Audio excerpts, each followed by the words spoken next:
Say hi. Hi. Say hi, Miss Amanda. Hi, Miss Amanda. So we are actually going to talk about how to get kids more involved in the kitchen, especially that now that we're sort of, you could say locked down, but in a home all the time with the kids, homeschooling. These are things we need to know. And Amanda's got some great tips for us. And she wanted to talk about, I know, what are the benefits of actually getting kids involved in, and do you want to make sandwiches?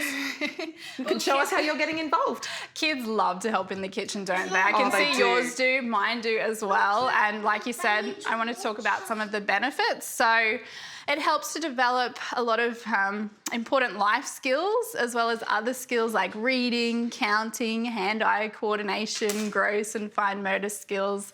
It also helps to develop healthy eating habits, as well as a positive relationship with food, and just gives your kids a greater sense of control over what they're eating. I can't believe that's like a full university degree. That's like, I didn't realise. Lots of benefits, I didn't realise that by just getting them to make their sandwich, they're learning all those skills. Yeah, that's pretty awesome. Yeah, so get your kids involved in the kitchen. But first of all, you can start by getting them involved with meal planning as well. So, I don't know, you might plan out your meals for the week, and you could sit down with them and give them a list of options to choose from, or ask them what their favourite meals or foods are and include that in the plan. But if you don't plan, that's fine too. You can just say, what do you feel like for dinner tonight? What's your favourite food? And get just them get them involved. I love the whole planning thing because we actually touched on this before with Amanda about planning, and I find that now that you can only go to the supermarket, now that everything else is shut, it's better just to go once a week. So it's probably good to get the kids involved in the meal planning, so then you've just got this one shop thing you need to do, shop list. They're still involved. Even get them to write your shopping list for you. Oh yeah. Any more tips for us? Yes. What have you got? So let's get them involved with cooking as well and meal preparation. And of course, this depends on the age of your child as to what they're able to do. So younger kids, some great ideas for them are like this: making sandwiches, or wraps for lunch, something like that.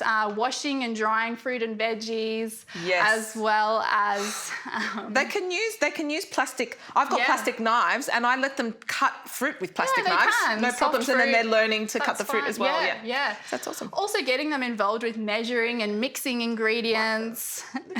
Sorry, that's fine. Keep going. I'll just wipe his Spreading hand. mixture into muffin pans, and my kids absolutely love rolling out pizza dough and decorating it with all our favourite toppings as well. That's awesome. And then as your kids are getting a bit older, you can start teaching them how to read and follow recipes, as well as peeling, grating veggies, safe techniques for using sharp knives, as well as the oven. You can get them involved with everything. This is awesome. Even numbers. Olive was just putting the microwave on, and she said, it's great. 20 is 20 seconds. I think this is great. Thank you so much for sharing this, Amanda, because I feel like getting my kids more involved in kitchen duties is just really teaching them stuff they're learning at school as well. So it's great. Yeah. Thank you so much, Amanda, for coming here and explaining all this sort of stuff. This is great tips for us, and especially all the parents at home that are going crazy right now. Thank you, children, for being so well behaved. And if you want any more other tips, please go to our YouTube channel, Mums at the Table. We'll see you next time. Bye.